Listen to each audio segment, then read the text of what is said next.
The saddest night of my life for sure was the night before I went to jail. I had to tell the kids. It wasn't like the movie, they took me away. I reported for jail, right? And my wife and my ex-wife, we sat down with the kids on it was a Thursday night, and we called the kids into the living room.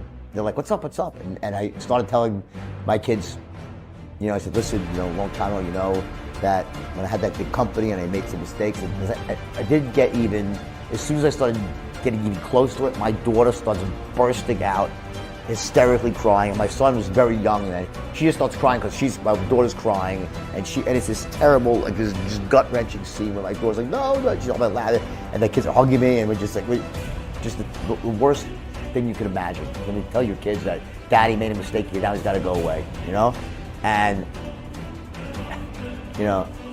I was guilty. I couldn't say I was trapped with this. I did it. I made a mistake. I took some great skill, but I made the mistakes, and I deserve to be there. And no one to blame but myself. I made the mistakes. And it's very difficult, and you have to come to terms with that, right?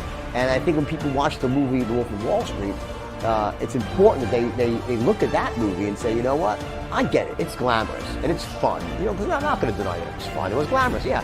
But there's something called balance in there, that when you are that character, that never ends well. It just never ends well. And one question that I get asked all the time, how was I able to stay positive and motivated in what was certainly the worst time of my life? I mean, I lost my money, I lost my freedom, I lost my children for a time, my wife bottomed out, right? And I said, I think about it, I said, here's the secret. When I was in jail, in those moments, and the worst moments of all were at nighttime, when you're in your bunk, and people were asleep and you're alone with your thoughts, and you could just really get negative. And the answer was that in bed, when I was alone with my thoughts, I would close my eyes and I would visualize the faces of my two children.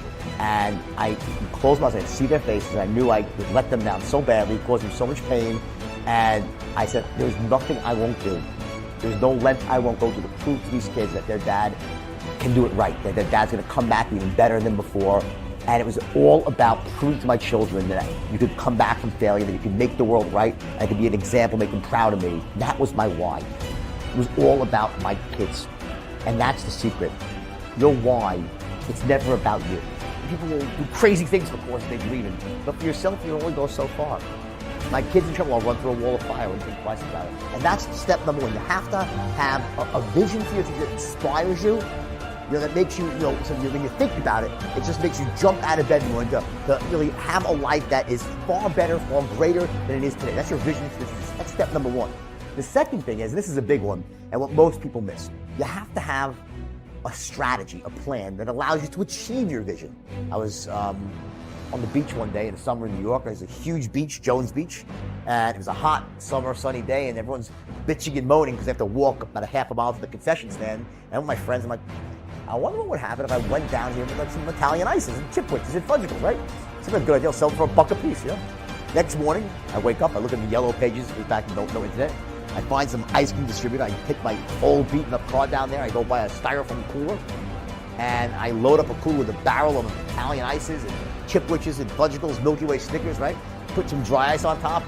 The whole thing loaded up was $22, including the cooler. The cooler was $7, the ice cream was $15, right? I get in my car, drive an hour to the beach. It's like maybe 10 o'clock in the morning. I get there, I walk, carry it down there. I walk to the edge of the water, right? And I start yelling, Italian ices, chipwiches, fudgicles, milk.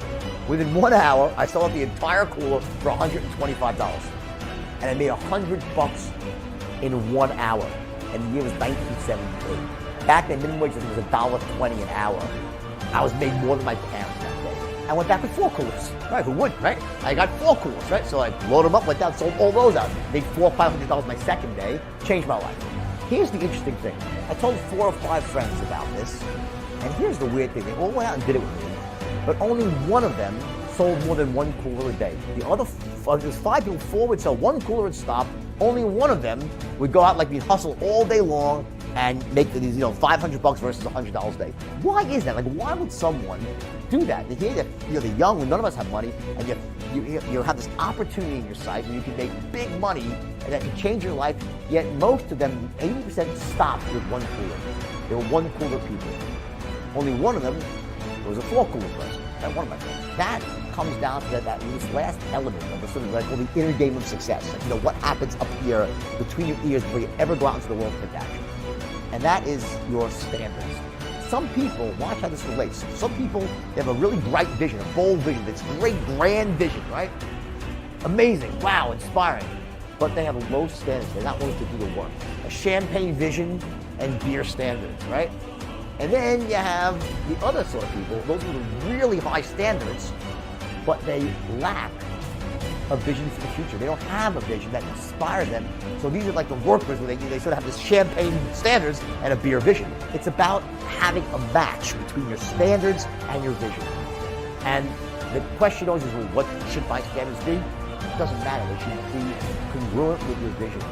There's no right or wrong answer. How much money, it doesn't matter. You have to have that vision for the future.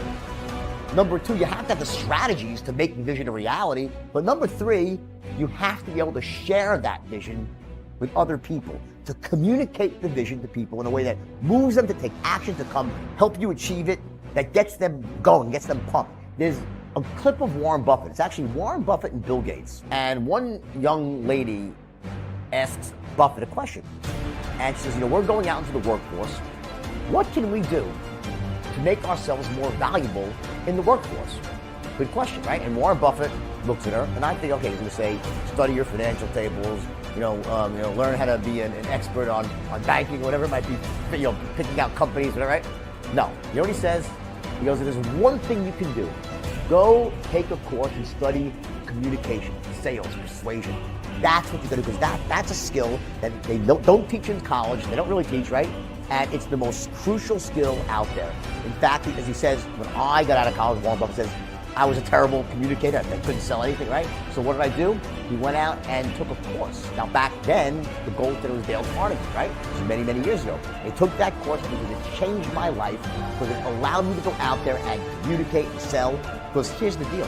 What would Warren Buffett be if he had never taken that course? If he never learned how to close the deal, what would Warren Buffett be today? You know what he'd be? He'd be the most successful money manager in Omaha, Nebraska that nobody ever heard of.